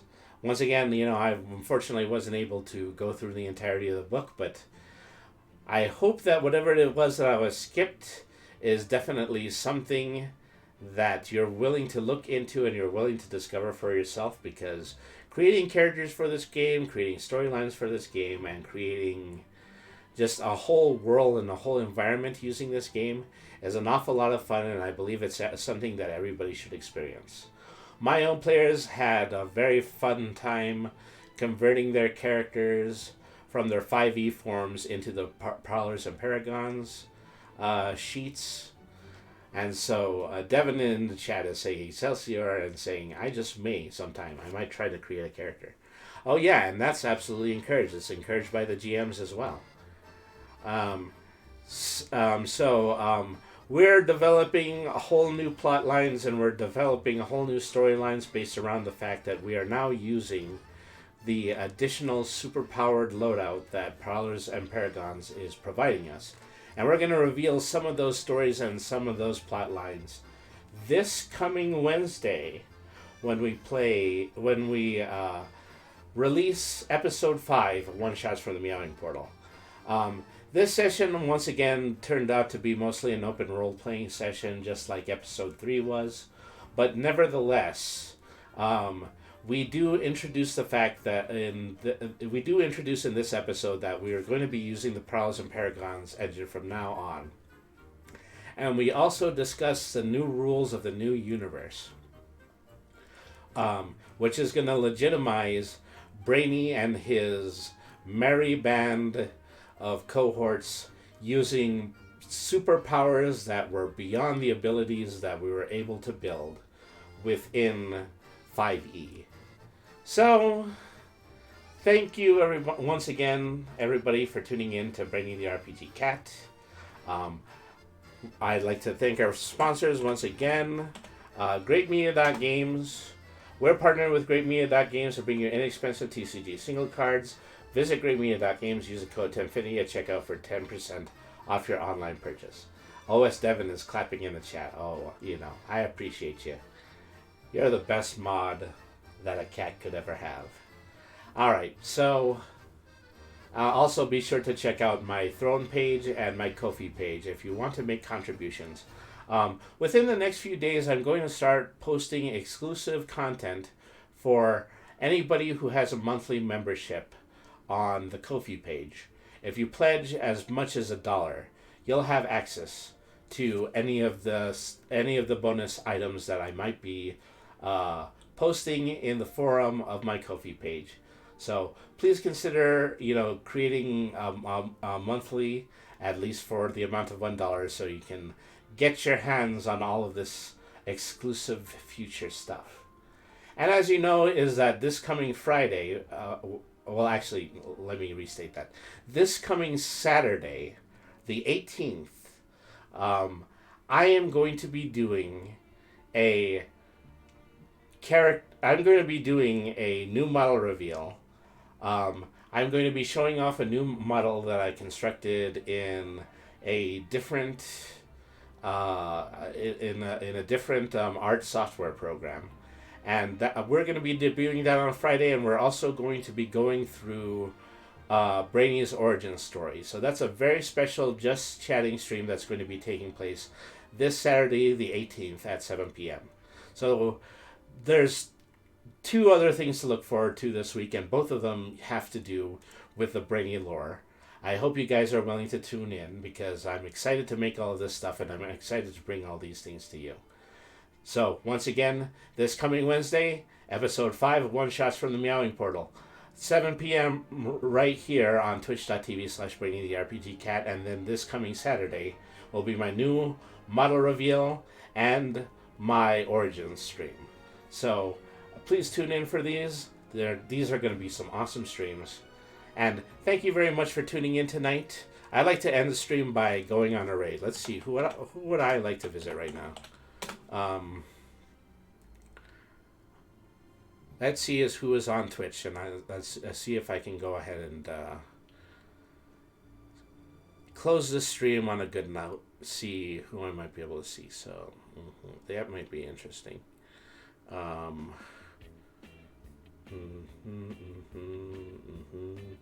Okay.